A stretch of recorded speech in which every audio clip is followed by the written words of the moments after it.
We talked on Sunday about the first two chapters of the book. And let's just together, let's do a little bit of review. What did we talk about on Sunday? So some of the big bullet points, okay? The story starts with this family that's from where? Bethlehem, all right? And what's the problem at the time in the land? There's a famine, so they leave and they go to Moab, okay? And Naomi and her husband Elimelech, along with their two sons, Mahlon and Chilion, go into Moab. And apparently not long after they get there, Elimelech dies. And the two sons who have married Moabite women, they also die. So the three men in the story, just within the first few verses of chapter 1, are all deceased, leaving Naomi and her two daughters-in-law. How long did they stay in Moab? 10 years, okay? When the famine ends, Naomi hears that there is now bread back in Bethlehem and the area again, so she's ready to go back home, and she says to her daughters-in-law, go back to your family's houses and start your life over again. Find another husband and begin again. Orpah does that. Ruth, however, stays with Naomi and will go back to Bethlehem with her. And she says, your people will become my people. Your God will be my God. Wherever you die, I will die. Only death will separate us. And so we talked about her loyalty that she showed to her mother-in-law. All right. She comes back, Naomi, they come back to Bethlehem, and Naomi says, don't call me that anymore. Call me Mara, which means bitterness, okay? Call me bitter, because I left full and I've come back empty, okay? And I point that out because of where we're going to go by the end of the story tonight in chapter 4. In chapter 2, Ruth, hard worker that she is, stumbles into a field that is owned by Boaz, and she begins gleaning in that field, and Boaz takes notice of her, and he says to her, stay in my fields, don't go anywhere else, follow my maidservants around and glean alongside them, take water when you're thirsty from the water that's been drawn, and whatever I have is yours. Ruth comes back to Naomi with bushels and pecks of wheat. Yeah, a bushel and a peck.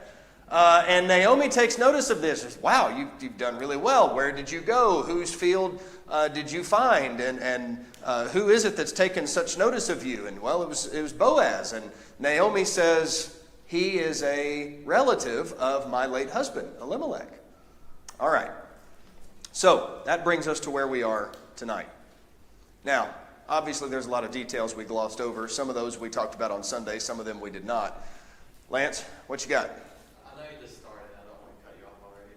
But you're going to do it anyways. So no, I'm just kidding. I'm kidding. Go ahead. As I was reading over the Book of Ruth like this week, I just had a thought. A couple of classes ago we were talking about why Judges ended on those stories. And I think one reason it does that is because in that story, the Levite concubine, it shows the most debased form of hospitality you could ever show someone. And then here in chapter 2 of Ruth, Boaz is upright, his employees seem upright, they don't touch Ruth, and he's just blessing her. It's just kind of a flip-flop. I love it. It's really good. The Levite and the concubine, you have a terrible story of hospitality. And we talked about that when we were in that section of Judges. Here with Boaz, you have an excellent example of hospitality, in a sense, right? I know he's not inviting Ruth into his home in the same way, but he's caring for the stranger, literally what hospitality means. That's an excellent point. Okay, anything else before we get into chapter 3? Okay, so as we look at chapter 3, let's begin verse 1. Naomi said to her daughter, shall I not seek security for you, that it may be well with you? Does your translation say something besides security? Rest. Okay, good. Chapter 1 and verse 9. Go back, make this connection. After the two sons-in-law are dead, Naomi says in verse 8, "Go each of you back to your mother's house." Verse 9, "May the Lord grant that each of you find rest." Okay, it's very important to Naomi that her daughters-in-law be cared for, be provided for. I want to find rest. And security is a good translation of that idea. Rest and security for these widows. What does that, what does Naomi mean by that? When she's, "I find security for you." What does she mean? Our Bible says home. I'm sorry? Home. Find a home. Okay, a home should be a place of security and a place of rest. But what's her intention with this? Well, if you look back, the very first institution God ever created was marriage and the family. And for those units to not be, those units to be broken, it's not. Okay. And she wanted that for her. Yeah, okay. And she wants Ruth and Orpah too from chapter 1, but she wants them to find husbands. I know that's the obvious thrust of the story, but again, we think about Bible stories sometimes through the lenses that we wear, right? And we think about, oh, well, she could have drawn her her late husband, not her ex-husband. She could have drawn her late husband's Social Security benefits, and she would have been okay, No, it doesn't work like that. So she's trying to find rest, security, which means Ruth needs to find a man. Orpah needs to find a husband so that they can have that rest and that security. So Naomi starts to plot. She has a scheme in mind. And she says in verse 2, "Is not Boaz our kinsman, with whose maids you were? Behold, he winnows barley at the threshing floor tonight. So wash yourself, anoint yourself, and put on your best clothes, and go down to the threshing floor. But do not make yourself known to the man until he has finished eating and drinking. And it shall be when he lies down that you shall notice the place where he lies, and you shall go and uncover his feet and lie down. Then he will then he will tell you what you shall do." And she said, that is Ruth said, "All that you say I will do." Okay, Naomi says, "Ruth, I have a plan. I'm going to secure rest for you." Boaz, remember, it's harvest season. So Boaz and his workers are out in their fields. They're taking up their harvest, and they are bundling all of that wheat and barley together in stacks, and then they're going to put all of that wheat out onto the threshing floor. Now, the threshing floor was a space where they would scatter all this wheat on the ground, and then they would have donkeys or oxen walk around and trample on it, and that would break it and separate wheat from chaff. And then they would pick up the bundles and throw them up in the air, and the wind would blow the chaff away, and the wheat would fall back down to the ground. Then they'd gather up the wheat, tie it up in a bundle, and put it into storage and take it to market. Okay? Now, what is all of this wheat and all of this barley that they've harvested? It's the wealth of all of these farmers. This is their livelihood. And so this is a big operation. When they're gathering all of these things, they got these big bundles of wheat and barley. It was very normal for the owners of the fields to sleep next to their crop for obvious reasons. You don't want somebody to come and steal it. So you sleep beside it so that you can be vigilant in caring for it. And so Naomi says, take a bath, put your best clothes on, get your supermarket perfume, and put that on, paint your nails. Let's do all those things that we want to do to make yourself look more attractive. And I'm embellishing a little bit. But then go to Boaz with a proposal. Now, we need to talk a little bit about this proposal. In verse 4, she says, "Take notice of the place where he lies, go down and uncover his feet and lie down." Ruth is going to go to the place where Boaz is sleeping, and she's going to take the blankets and roll them back off of his feet, uncover his feet, and then she's going to lay down at his feet. Now, Stacy's not here, so I can say this. You ever have those blanket wars when you're laying next to your spouse? And your spouse rolls over and the blankets turn and come off of you. What happens to you when the blanket is rolled off of you? You kind of start to get a little chill, right? Okay? Now, I'm a hot sleeper, so it doesn't bother me all that much when she takes all the blankets. But you've been there. You notice that. When the blanket is off of you, you notice that. If the blanket is rolled off of your feet, you notice that.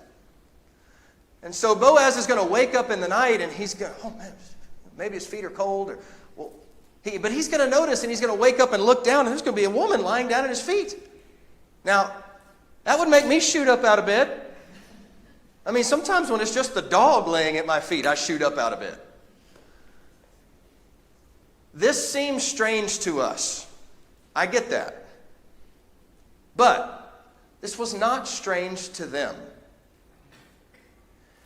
Now, I tried to think of some kind of analogy or of something weird that we might do in our world today that might seem strange. And I don't think I came up with anything that was helpful, but I'm going to share it with you anyways.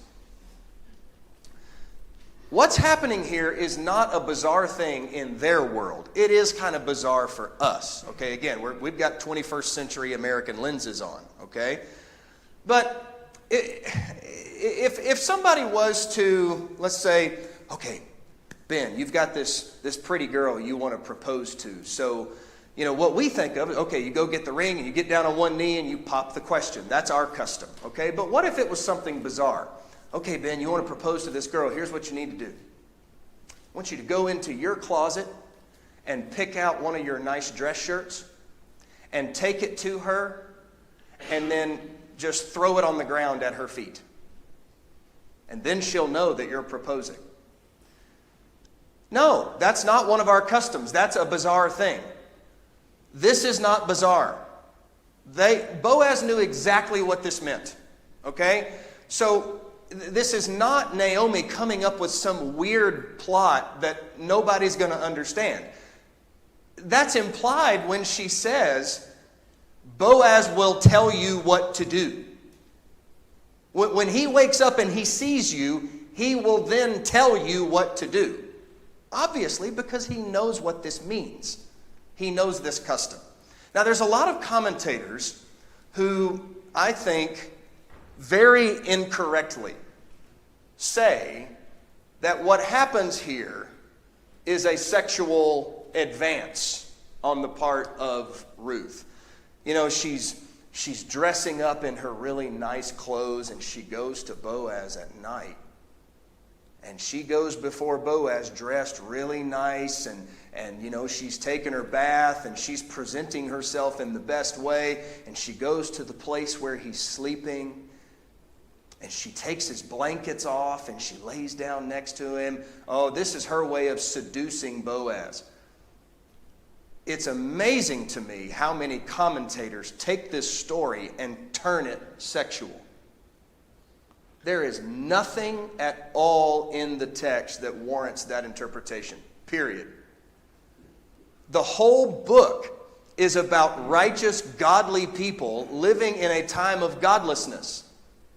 And throughout the story, Ruth and Boaz are commended regularly as to people of being high character, solid reputation people. Verse 11 of chapter 3 is something we should take note of. Boaz says to Ruth, all that you've done for your... that's chapter 2, verse 11. Chapter 3, verse 11. Now, my daughter, do not fear. I will do for you whatever you ask, for all my people in the city know that you are a woman of excellence. They all know, all of us know, you are an excellent woman. A virtuous woman, which, by the way, Proverbs 31 and verse 10, you remember her? An excellent wife who can find? It's the exact same Hebrew phrase that's used here.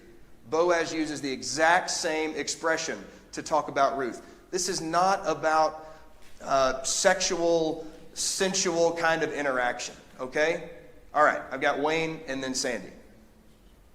Okay, well, the thought occurred to me that this action, if you will, that Ruth did in lying down at his feet is to some extent a recognition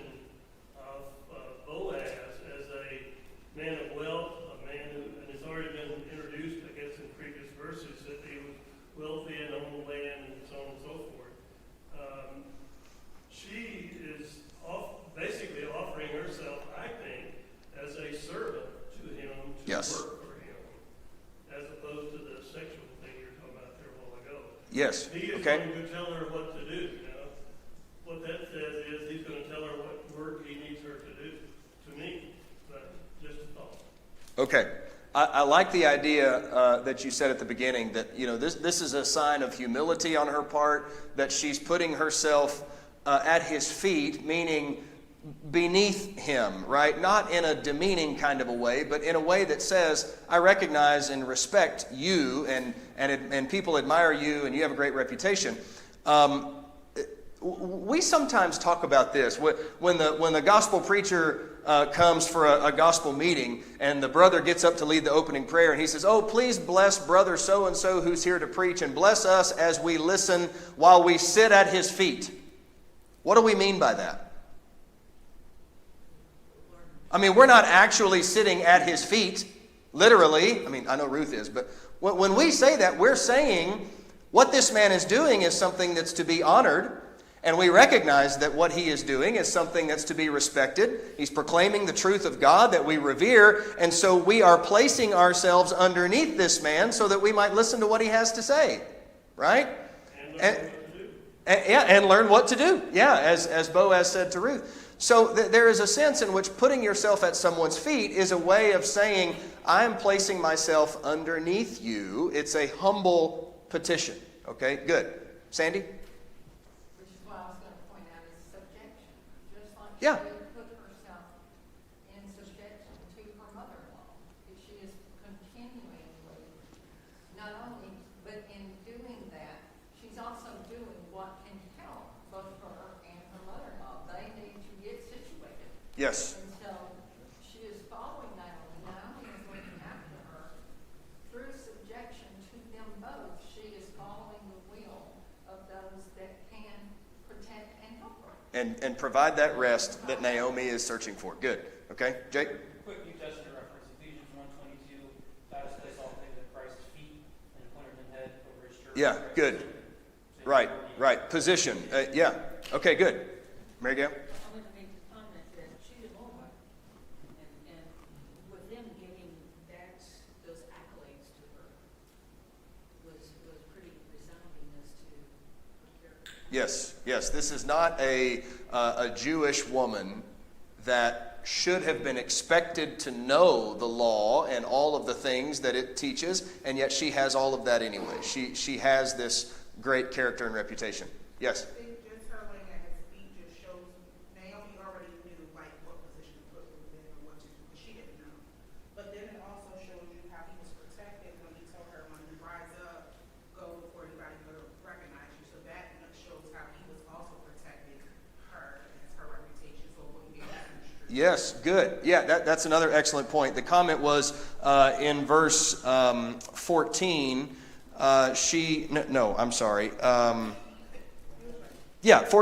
She lay at his feet until morning and rose before one could recognize another. And he said, let it not be known that the woman came to the threshing floor. And here's where those commentators that turn it sexual go, oh, see, Boaz was trying to cover up what he did. No, he's trying to maintain Ruth's reputation. Hey, so no one makes bad assumptions, you need to make sure you're out of here before everybody else is up and sees you. He says to her in verse 10, may you be blessed of the Lord. This is after he woke up and she scared him to death. May you be blessed of the Lord, my daughter. You have shown your last kindness to be better than the first by not going after young men, whether rich or poor. Your last kindness is better than the first. What's he talking about? What's her first kindness? Let's ask that question. What she did for Naomi, her loyalty to her mother-in-law. What's the last kindness then? What she's just done. Yes, this whole proposal that she's just done for him. Ronnie, you look like you have something you want to say. No, Terry, I just think there's more going on here than is recorded. In terms of Boaz. Sure, that's fair. I think he did a little research before all this happened, after the initial meeting. And that brings, he was aware of who she was, her circumstance. So was her mother. There was more going on here than what we're Yeah, I think that's fair.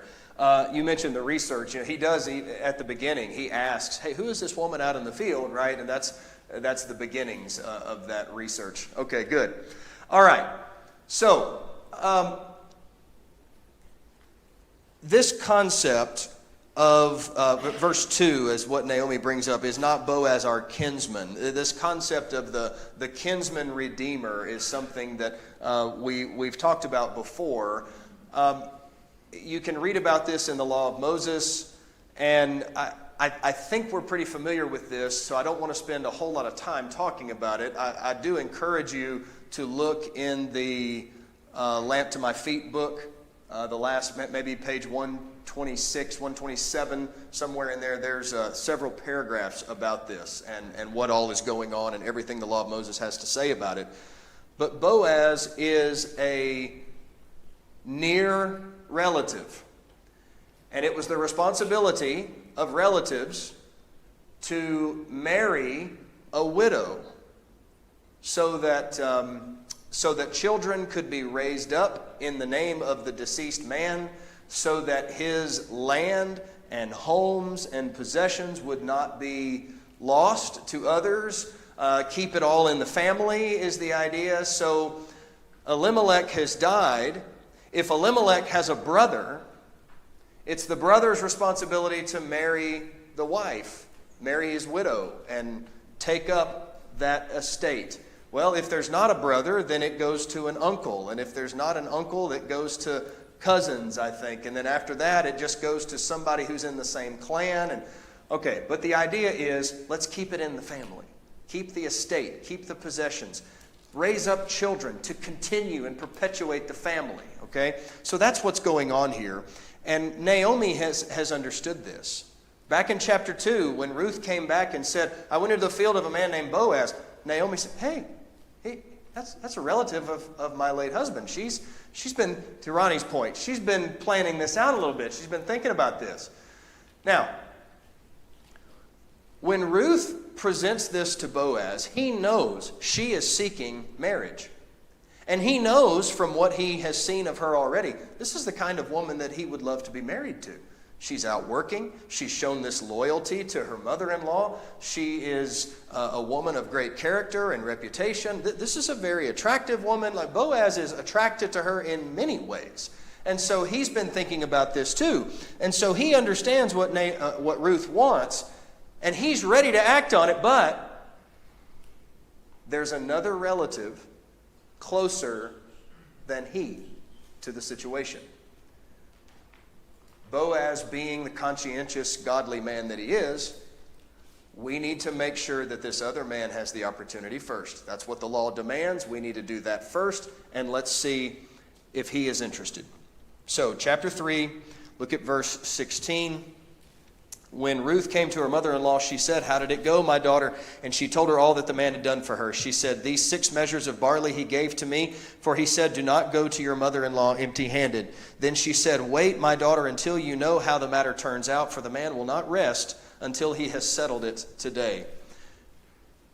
Boaz sent Ruth back to Naomi with plenty of food for the both of them, which I think is an indication on Boaz's part. It's a good faith action on his part to say, not only will I marry you if I have the opportunity, but I will care for your mother-in-law as well. I'll take both of you and take care of both of you. He is a true family man in every sense. All right, now let's go to chapter 4. So Boaz, verse 1, went up to the gate and sat down there. He went to the city gate. Why did he go there? That's where everything happens, right? Merchants go there. Courts, judges, officials are there at the city gate. This is where all the business of the city takes place. And so he goes to the gate and he sat down, and behold, the closer relative of whom Boaz spoke was passing by. So he said, turn aside, friend, and sit down here. And he turned aside and sat down. And he took 10 men of the elders of the city and said, sit down here. And so they sat down. Why did he do that? Witnesses of what is about to take place. And so he tells this closer relative, and we're not going to read through the conversation, but he tells this closer relative, here's the situation. Naomi's husband Elimelech died. He had this property and all this. Are you interested in purchasing the property? And initially, this closer relative says, yes, I'll buy it. But Boaz then says, okay, but this is a package deal. And you need to understand, verse 5, on the day you buy the field from the hand of Naomi, you must also acquire Ruth the Moabitess, the widow of the deceased, in order to raise up the name of the deceased on his inheritance. And at this, the closer relative says in verse 6, I can't do it. It's going to jeopardize what I've already got in the works for my own family and my inheritance of my children. If I have another wife and another child, we have a son, then that's going to mess up. I'm going to have to call my estate attorney again, and there's a lot of fees with that, and I got to get notarized, and I just don't want to do all that. Okay? It's going to create a lot of headaches. So he then refuses, which now, of course, opens the door for Boaz. And as these witnesses are there watching all of this unfold, verse 7 says, this was the custom in former times in Israel concerning the redemption and the exchange of land to confirm any matter. A man removed his sandal and gave it to another, and this was the manner of attestation in Israel. So the closest relative said to Boaz, you buy it for yourself. And he removed his sandal. Okay, so we got another strange custom in this story. I've purchased a few houses in my life. I've gone through some other transactions that involve contracts and signing documents. Never once has a closing attorney asked me to take my shoe off. It's never happened. This is a weird custom. And in fact, when you look at how this is written, it even says this was the custom in former times. So this was apparently a custom that eventually went away, even in Israel. But this was the customary thing. And please don't ask me the logic of it. I really don't know. I really don't. Maybe it was some kind of visible sign that could be seen. I really don't know, but it doesn't matter. So Boaz says to the elders and all the people, verse 9, you are witnesses today that I have bought from the hand of Naomi all that belonged to Elimelech and all that belonged to Chilion and Mahlon. Moreover, I have acquired Ruth the Moabitess, the widow of Mahlon, to be my wife, in order to raise up the name of the deceased on his inheritance, so that the name of the deceased will not be cut off from his brothers or from the court of the birthplace. You are witnesses today. All right, it's done. It's official. All the T's have been crossed, the I's have been dotted. Ruth and Boaz are going to get married, and everything's going to work out. Now we come to the section where the blessings are pronounced by the witnesses in verse 11, but then things get a little more interesting for the biblical story, at least, as we move forward. Verse 11, all the people who were in the court and the elders said, we are witnesses. May the Lord make the woman who is coming into your home like Rachel and Leah, both of whom built the house of Israel. And may you achieve wealth in Ephrathah and become famous in Bethlehem. May you be like Rachel and Leah. Why are these two women mentioned? What do they have to do with anything that's happening right now? They lived and died long ago. Why are these men saying, may you be like them? We got to think back to our Genesis class now from like 6 months ago. Sorry? From these women, the tribes of Israel came. These are quite literally the women who bore the nation of Israel, okay? It is from them, the 12 sons of Jacob. There were, I know the Bilhah and Zilpah were in there too, but most of them came from these two women. And so they're simply saying, as these two women fathered sons who became the patriarchs of the 12 tribes, who then gave birth to hundreds of thousands of Israelites, may you be blessed in that same way. He's already achieved wealth and become famous, it seems, is pretty evident from the story. And so they say then in verse 12, moreover, may your house be like the house of Perez, whom Tamar bore to Judah, through the offspring which the Lord will give you by this young woman. Now, that's not quite a story that we would think about as being good and wholesome. You remember the story of Judah and Tamar? There was a pretty nasty story there in Genesis 38. going way back to where Tamar was going to marry the son of Judah, but then he dies, and she ends up having relations with Judah, and she's dressed as a prostitute. I mean, there's a lot of bad stuff in that story. Well, why in the world did he mention her? We got this positive story of Ruth and Boaz. What's going on here? You guys got any thoughts about that one? Oh, wow, we have a taker. I threw the bait, and Bree took it.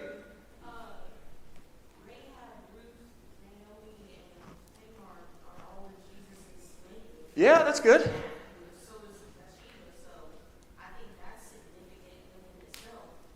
That yes, that was a horrible situation and conflicting, story for her to, do what she did with Judah, but in the end, all of these people led up to Jesus. Okay.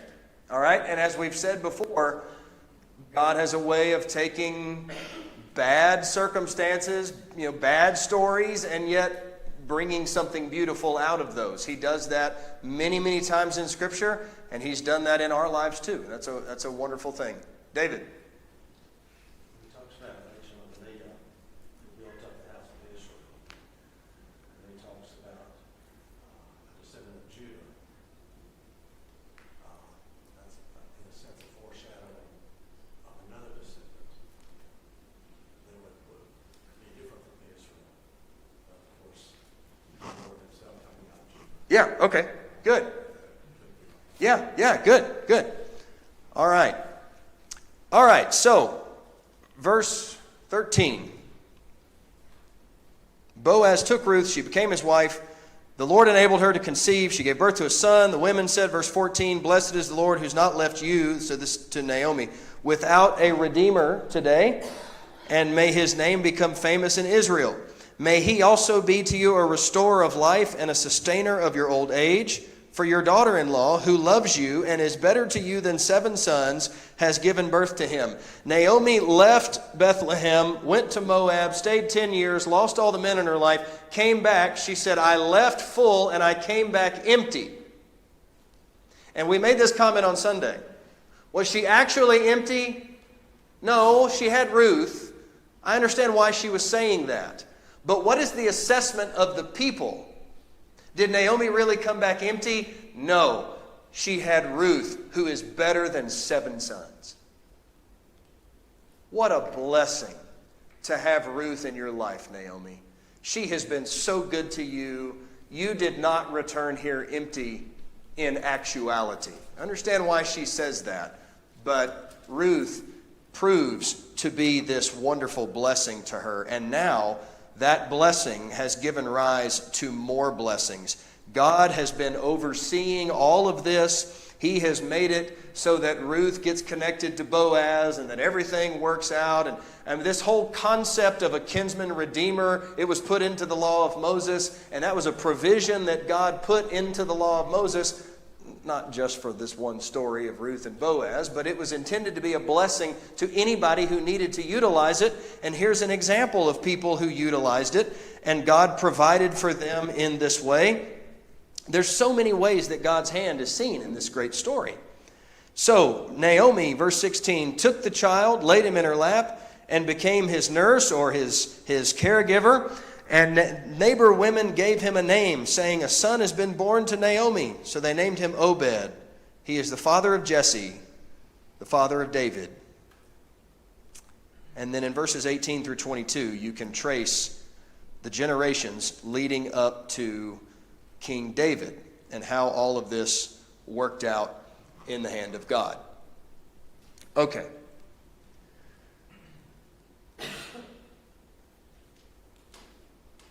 There's a lot of things that we could explore deeply. We've kind of touched the surface of a number of things.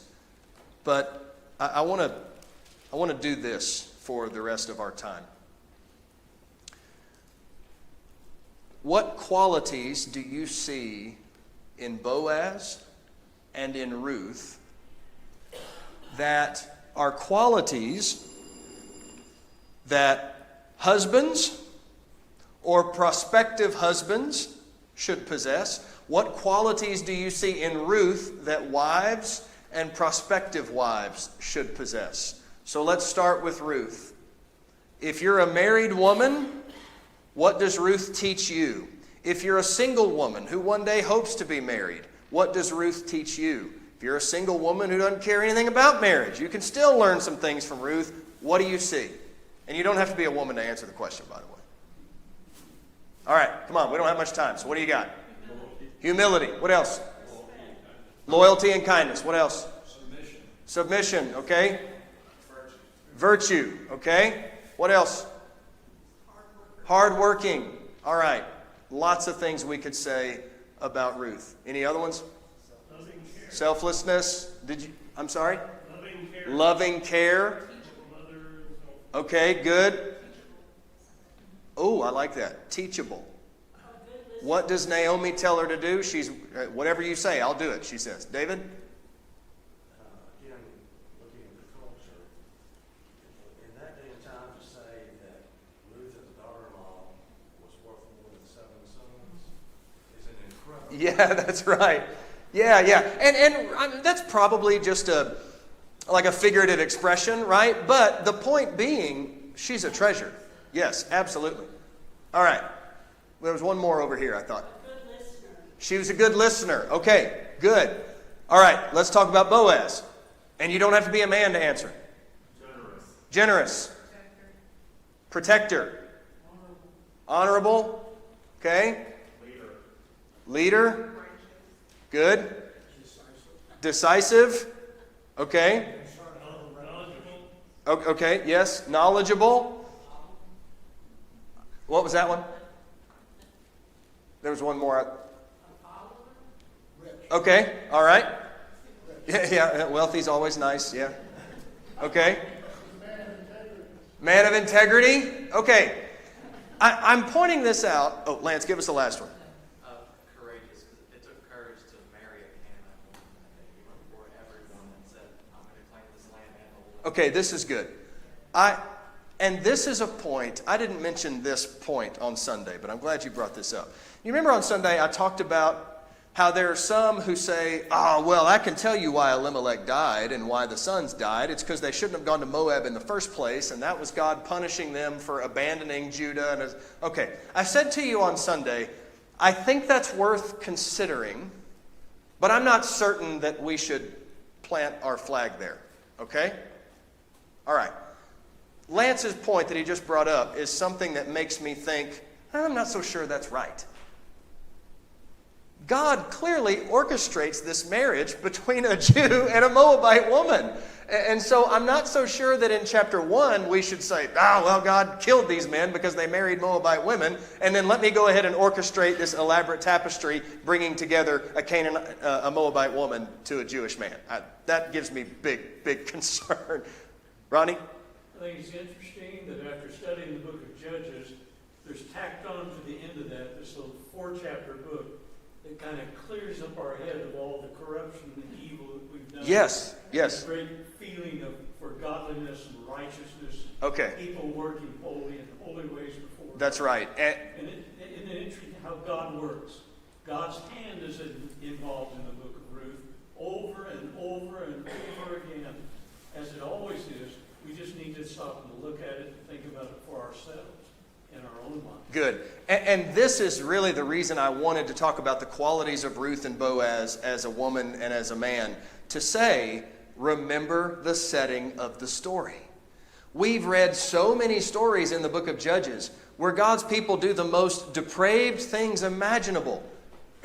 And yet here are these beacons of righteousness in this very dark time. Compare Boaz to Samson. What a contrast. Samson comes across as this womanizing type figure who just, I'm going to get what I want and I'm going to pursue it whatever the cost. And then you look at Ruth and you think about the women that must have lived around her in Moab. I mean, Moab was evil too, right? But so was Israel. And yet God says, but even in Moab, there were people like this, right? And so we should just look at these examples of these people and say, hey, the world around me might be wicked and evil, but I don't have to be. I've been doing this a long time, folks. That was good timing right there. All right, thanks everybody. We'll get into 1 Samuel 8 on Sunday, Lord willing.